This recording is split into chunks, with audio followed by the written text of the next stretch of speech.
सत्संग के 12वें दिवस में आप सभी लोगों को नमो बुद्धाय, जय भीम, जय भारतीय संविधान। साथियों, पिछले पाठ में बुद्ध निज धम्मा के संघ क्या है, संघ की मर्यादा क्या है, उसके बारे में चर्चा किया गया था।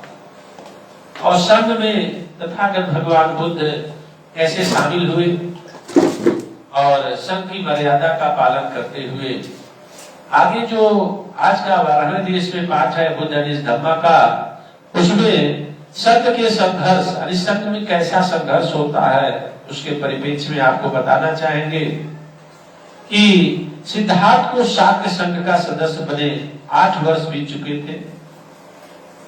वह संघ का बड़ा ही वफादार और दृढ़ संकल्पित सदस्य थे, जिसकी जितनी दिलचस्पी उन्हें निजी मामलों में थी, उतनी ही दिलचस्पी उन्हें संघ के मामलों में होती थी। अर्थात वह हमेशा समान भाव से सभी चीजों को महसूस करते थे। संघ के सदस्य की हैसियत से उनका आचरण आदर्श था। वह सबका प्रिय भाजन बन गए थे। उसकी सदस्यता के 8 वर्ष में एक ऐसी घटना घटी जो सिद्धार्थ के परिवार के लिए दुर्घटना बन गई। उसके अपने लिए जीवन मरण का प्रश्न आ गया। साथियों, कुछ समाज में किंवदंतियों द्वारा, पुस्तकों द्वारा गलत तरह से प्रवचन करते हैं, प्रचार करते हैं कि तथागत भगवान बुद्ध मृत शरीर को देख के परिवार को छोड़ करके कायरता के साथ जंगल में भाग गए थे और तरुण शरीर को देख करके डर के मारे पत्नी से, बच्चों से मोह कायरता के कारण भाग गए थे। यह पढ़ाया जाना बहुत ही दुर्भाग्यपूर्ण है। इसलिए साथियों, इस भारत देश में सही को छुपाया जाता है, गलत को पढ़ाया जाता है, गलत को बढ़ाया जाता है, सही को दबाया जाता है। सही इसलिए दबता है कि सही अपने पद चिन्हों पर सही बात रखता नहीं और गलत जो बोलेगा वही बढ़ेगा। तो आज देश अगर विनाश की स्थिति में है तो गलत लोगों के करने की वजह से है, सही लोगों के चुप रहने की वजह से है। इसीलिए बैकवर्ड समाज को कल्याण के लिए बैकवर्ड सत्संग के माध्यम से तथागत भगवान बुद्ध के जीवन का परिदृश्य आप लोगों को बताया जा रहा है। और हो सके अधिक से अधिक शेयर करें, पढ़ें और समझें और समझाएं कि आपके साथ कितना धोखा हुआ, आगे भी हो रहा है। अगर हम अभी नहीं सुधरे तो आगे भी होता रहेगा। जो वृत्तांत है उनके मरने और जीने का वह वृत्तांत आगे बता रहे हैं। इस दुखांत प्रकरण का आरंभ इस प्रकार हुआ कि तथागत भगवान जीवन के, बुद्ध के जीवन में बहुत बड़ा, सिद्धार्थ के जीवन में बदलाव आया। शाक्यों के राज्य में से सटा हुआ कोलियों का राज्य था, अर्थात शाक्य वंश के बगल में कोलियों का भी राज था। रोहिणी नामक नदी दोनों राज्यों को विभाजन रेखा के रूप में काम करती थी और रोहिणी नदी का पानी बंटवारे के रूप में दोनों राज्यों को जाता था और दोनों राज्य उस पानी का इस्तेमाल करके बहुत हरी भरी खेती उगाते थे, बहुत ही सपोर्ट में थे। शाक्य और कोली दोनों ही रोहिणी नदी के पानी से अपने अपने खेत सींचते थे। हर फसल पर उसका आपस में विवाद होने लगा। होता था कि रोहिणी के जल का पहले और किसका उपयोग करेगा, कौन ज्यादा पानी लेगा, कौन कम लेगा। ये प्रक्रिया विवाद का विषय बनने लगी। यह विवाद कभी कभी झगड़ों में परिणित हो जाते और झगड़े, लड़ाइयां हो जाती। जिस वर्ष सिद्धार्थ की आयु 28 वर्ष की हुई थी, उस वर्ष रोहिणी के पानी को लेकर शाक्यों के नौकरों में और कोलियों के नौकरों में बड़ा झगड़ा हो गया। दोनों पक्षों में लड़ाई झगड़ा हुई और मारपीट भी हुआ, चोट भी खाए। जब शाक्यों और कोलियों को इसका पता लगा तो उन्होंने सोचा कि इस प्रश्न का उत्तर युद्ध के द्वारा हमेशा के लिए निर्णय कर लिया जाए।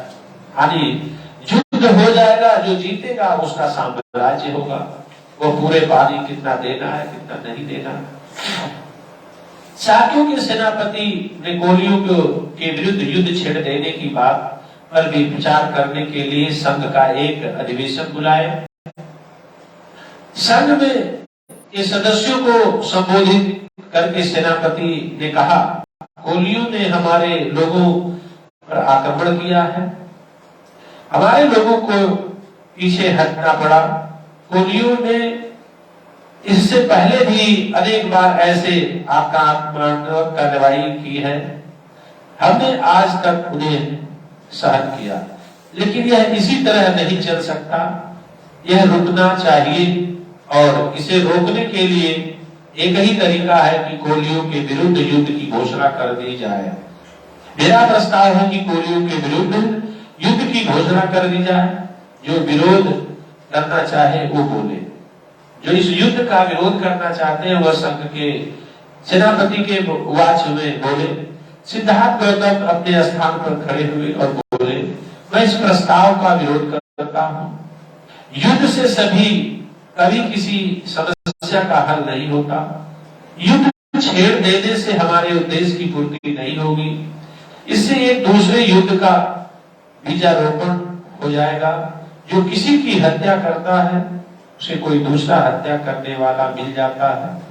जो किसी की जीत को जीतता है उसे कोई दूसरा जीतने वाला मिल जाता है।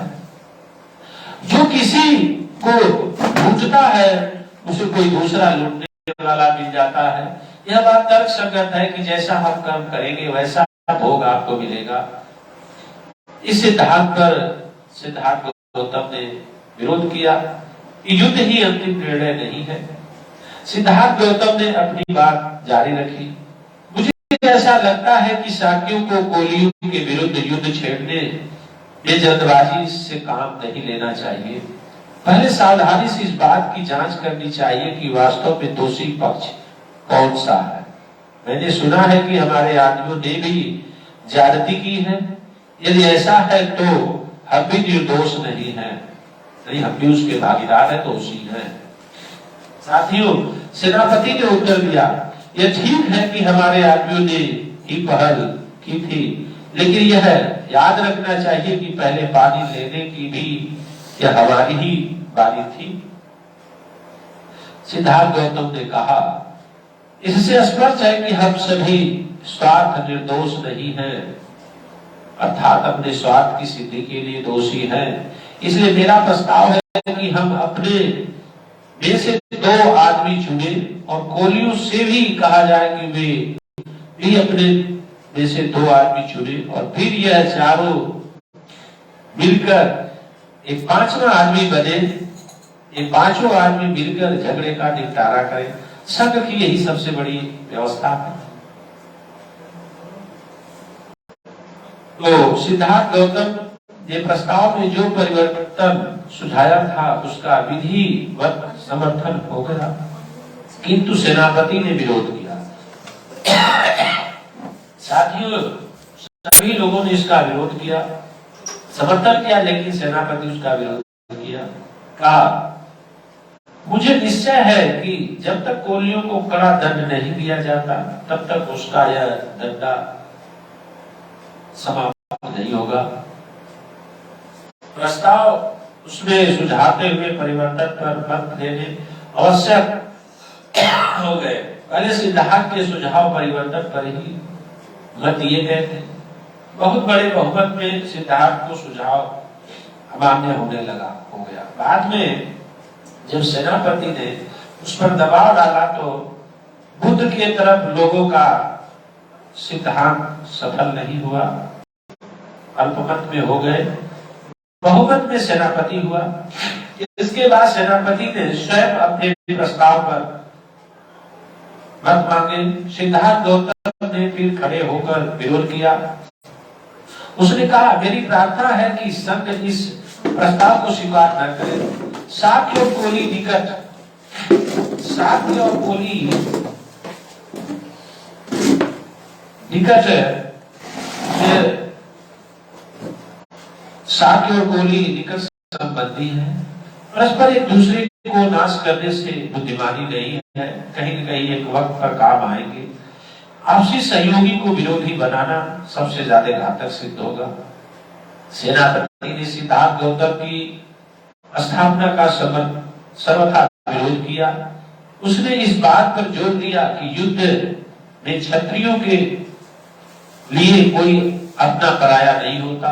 राज्य के लिए उन्हें अपने सगे भाइयों में भी लड़ना हो चाहिए तो लड़ सकता है, अपने राज्य की सुरक्षा को कायम रखने के लिए। वहां पर ब्राह्मणों का धर्म था यज्ञ करना, क्षत्रियों का धर्म था युद्ध करना, वैश्यों का धर्म है व्यापार करना, शूद्रों का धर्म सेवा करना। यह उस समय की व्यवस्था चल रही थी। हर किसी को अपना अपना धर्म निभाने में ही पुण्य थे, अपने आप को गर्व महसूस कर रहे थे। यह शास्त्रों की आज्ञा थी। सिद्धार्थ का यह उत्तर था, जहां तक मैं समझ सका हूं, धर्म तो इस बात के हृदय गम करने में है। बैर से बैर कभी शांत नहीं होता, यह केवल अवैर से ही शांत हो सकता है। सेनापति बेसर हो उठा और बोला, यह दार्शनिक शास्त्रार्थों में पढ़ना बेकार है। स्पष्ट बात यह है कि सिद्धार्थ को मेरा प्रस्ताव अमान्य है। हम संघ का मत लेकर इसका निश्चय करें कि संघ का क्या विचार है। तदनुसार सेनापति ने अपने प्रस्ताव पर लोगों से मत मांगे। बड़े भारी बहुमत से प्रस्ताव पास हुआ। साथियों, प्रस्ताव पास होने से यह साबित हुआ कि कोली वंश में युद्ध होगा और सिद्धार्थ गौतम को अल्पमत हुआ, और अल्पमत होने के नाते उन्हें दंड देने का प्राविधान हुआ कि आप राष्ट्रद्रोही हो, आप देशद्रोही हो, आपको इस राष्ट्र के प्रति अमान्य रूप से आपको दोषी माना जा रहा है। जिसका पक्ष है वह आगे प्रोसीड कर रहा है। इस ही तर्क के परिप्रेक्ष्य में आज भी देखिए तो पाकिस्तान भारत में सिंधु नदी के बंटवारे से लेकर होता है। तिब्बत और भारत में भी ब्रह्मपुत्र नदी को लेकर के होता है। इतिहास गवाह है कि आज भी देश दो राज्यों के बीच में नदियों को बंटवारे के लेकर होता है, युद्ध होता रहा। लेकिन जो संबंध बुद्ध चाहते थे वह नहीं मान्य हुआ। इस परिप्रेक्ष्य में अगली कड़ी में 13वें पाठ में तथागत भगवान बुद्ध को क्या सजा सुनाई गई, उस प्राविधान में उनको क्या सजा मिली और उस सजा में किस तरह से उन्होंने सजा को स्वीकारा। और वह व्यक्ति सर्वश्रेष्ठ होता है जो राष्ट्र हित में संघ की बात को मान करके अपने गले में भी फांसी का फंदा लटका दे। वह संघ हमेशा सर्वोपरि रहा और वह संघ कभी भी खत्म नहीं होता है। आज तक वह संघ की मर्यादा चली आ रही है। लेकिन बड़ा दुर्भाग्य है कि बैकवर्ड समाज में संघ की मर्यादा को सर्वदा तोड़े हैं। हमेशा अपने को वर्चस्व कायम करने के लिए वह हमेशा अकेले होके चले हैं, आगे चल के नष्ट हो गए। इसीलिए सदियों से इनका संघ नहीं स्टेबल हुआ है। संघ हमेशा स्टेबल होता त्याग से, समर्पण से। किसी न किसी व्यक्ति को अपने प्राण की आहुति देनी पड़ती है। जो प्राण की आहुति देगा वही भविष्य में स्टेबल होगा, वही जीवित रहेगा। तो इस संघ में बुद्ध ने अपने प्राण की आहुति दी। राष्ट्र को, देश को छोड़ना पड़ा। अगला कड़ी में आपको बताया जाएगा। इन्हीं शब्दों के साथ संघ की मर्यादा का पालन हमें सभी बैकवर्ड समाज से अनुरोध है, विनती है कि संघ की मर्यादा का यदि पालन करेंगे तो सारी सुख वैभव सुविधाएं आपके कदमों में होगी। लेकिन दुर्भाग्य का विषय है कि संघ की मर्यादा का पालन नहीं करता है। इसीलिए नए नए संगठन, नई नई पार्टियां, नए नए चीज बनते जाते हैं। यह बनने का कारण है कि वह वर्चस्व कायम करने लगते हैं, संघ की मर्यादा का पालन नहीं करते हैं। और पालन करने के लिए दृढ़ निश्चय होना चाहिए। इन्हीं शब्दों के साथ आज बुद्ध ने धम्मा का 12वां पाठ समाप्त होता है। नमो बुद्धाय, जय भीम, जय भारतीय संविधान, सभी धर्म बंधुओं को।